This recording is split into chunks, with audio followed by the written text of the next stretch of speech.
చింత గింజలతో మోకాళ్ల నొప్పులకు సాధారణంగా మోకాళ్ల నొప్పులు వయస్సు మళ్లినవారికే కాకుండా ప్రతి ఒక్కరిలోనూ ఉంటాయి. ఈ మోకాళ్ల నొప్పుల బాధ వర్ణనాతీతం. ఈ నొప్పుల బాధ నుంచి ఉపశమనం పొందేందుకు వివిధ రకాల వైద్యం చేస్తుంటారు. ఇందుకోసం వేలాది రూపాయలను ఖర్చు చేస్తుంటారు. ఇంటి పట్టునే లభ్యమయ్యే చింత గింజల వైద్యంతో మోకాళ్ల నొప్పులను శాశ్వతంగా దూరం చేసుకోవచ్చుట. ఆ వైద్యం ఏంటో ఓసారి పరిశీలిద్దాం. బాగా పండిన చింతకాయల నుంచి చింతపండును వేరు చేశాక చింత గింజలు లభ్యమవుతాయి. వీటిని సేకరించి ఒక బాణలిలో వేసి బాగా వేయించాలి. అనంతరం 2 రోజుల పాటు వాటిని నీటిలో నానబెట్టాలి.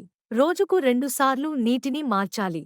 2 రోజుల తర్వాత చింత గింజలను తీసి వాటి పొట్టును వేరు చేయాలి. అనంతరం వచ్చే విత్తనాలను చిన్న చిన్న ముక్కలుగా చేసి ఆరబెట్టాలి. ఆ తర్వాత వాటిని మిక్సీలో వేసి చూర్ణంగా చేసుకోవాలి. ఈ పొడిని జార్లో నిల్వ ఉంచుకుని ప్రతిరోజు అర టీ స్పూన్ మోతాదులో రోజుకు 2 సార్లు నీటితో లేదా పాలతో నెయ్యి లేదా చక్కెరను కలిపి తీసుకున్నట్టయితే మోకాళ్ల నొప్పుల నుంచి 3 నుంచి 4 వారాల్లో సమస్య పూర్తిగా తగ్గుముఖం పడుతుంది. ఎందుకంటే చింత గింజల్లో ఉండే పలు ఔషధ పదార్థాలు ఎముకలకు బలాన్నిస్తాయి. అదేవిధంగా కీళ్లలో అరిగిపోయిన గుజ్జును మళ్లీ ఉత్పత్తి చేస్తాయి. ఈ చింత గింజల మిశ్రమంతో కీళ్ల నొప్పులే కాదు డయేరియా, చర్మంపై దురదలు, దంత సంబంధ సమస్యలు, అజీర్ణం, రోగ నిరోధక శక్తి తక్కువగా ఉండటం, దగ్గు, గొంతు ఇన్ఫెక్షన్లు, డయాబెటీస్, గుండె సంబంధ వ్యాధులకు చక్కని ఔషధంగా కూడా ఉపయోగపడుతుంది.